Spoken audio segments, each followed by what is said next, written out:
तर फायनली आम्ही आलो आहे धारेश्वर टेम्पलच्या वॉटरफॉल जवळ. तर हे आहे धारेश्वर वॉटरफॉल्स. आणि जर पाहिलं तर हे खूप मोठी दरी आहे आणि खूप मोठं वॉटरफॉल्स आहे.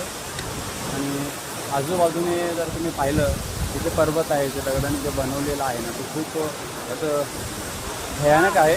आणि त्याच्या खाली ही गुफा जी आहे ना, धारेश्वर टेम्पल खाली गुफा आहे. आणि त्या याच्यातून बघा हा वॉटरफॉल्स तयार होतो आहे. तर खरंच खूप मस्त प्लेस आहे. आणि जर तुम्ही धारेश्वरला जर व्हिजिट करत असाल तर प्लीज कृपया करून तुम्ही बाईकवर या. 4 व्हीलरमध्ये जर आलात तर तुम्हाला 5 ते 6 किलोमीटरचे आहे ना, तुम्हाला पायी चालत यावं लागेल.